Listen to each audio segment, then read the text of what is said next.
Everybody who's anybody, I've produced them. In the world, I'm talking about the Rolling Stones, Aretha Franklin, Wilson Pickett, Clarence Carter. They came here because I was that guy that was producing hit records. Legendary record producer Rick Hall spent over 5 decades creating hit after hit with artists from Aretha Franklin to the Osmonds, Mac Davis to the Gatlin brothers. Fame Studios drew artists from around the world to the little town of Muscle Shoals, Alabama. On the early years, most all of my music that I produced was black artists. George Wallace was, while he was preaching against the blacks, I was in the studio recording #1 records on black people with white musicians. He was raised by his father, who instilled in him a love for music and a drive for perfection. He was a dear man to me. Whatever I am, he made it so. Do this right. Do it over again. Don't do that. Change that. Fix that. I may do one song 50 times and then come back a month later and do it 50 more times. Rick had been baptized when he was a boy and grew up in the church, but he turned his back on God in his 20s when tragedy struck. My wife was killed in a car wreck, and then 2 weeks later my dad was killed on a tractor that I had bought him. It completely destroyed me. I became an alcoholic. I became a drunk, a bum.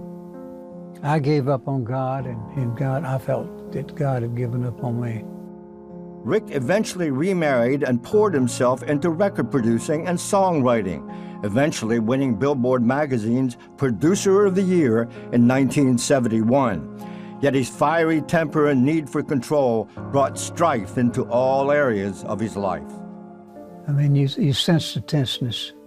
I sat here at this console 50 years, 55 years, night after night and day after day, and beat people up and got beat up.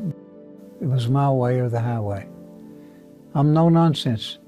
When I come in the studio, it's like death. His wife, Linda, was a Christian and knew how unhappy Rick was, despite all he had accomplished.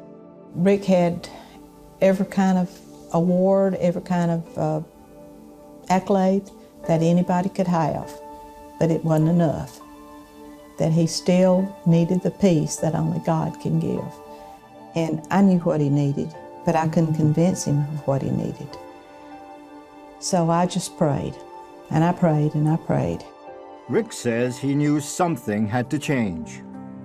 Turmoil, frustration, looking for something better, and believing that I was the best in the business, and nobody cared. Nobody cared. Even with all that success and all that stuff, there was something missing. And I wanted to be with Jesus, and when I died, I wanted to go to heaven. Finally, at 82 years old, Rick says he quit running from God. He talked with his pastor and prayed to receive Jesus into his life and was rebaptized. He says his decision to turn back to God has changed everything. I have total peace of mind now. I always had this anxiety of feeling about myself and about my future. All these things that I've managed to become, it was God working in my life. While I was running from him, I didn't know it at the time, but he had his hand on my shoulder. Rick shares his life story in the book, The Man from Muscle Shoals, From Shame to Fame. He says he's still driven to be the best, but his priorities have changed. God is in control completely. I've turned it all over to him.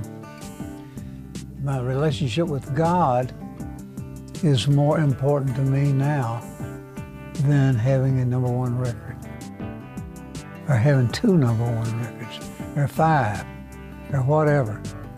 Because I know he can deliver all things to me and through me. And now I want to introduce other people to that feeling I've got.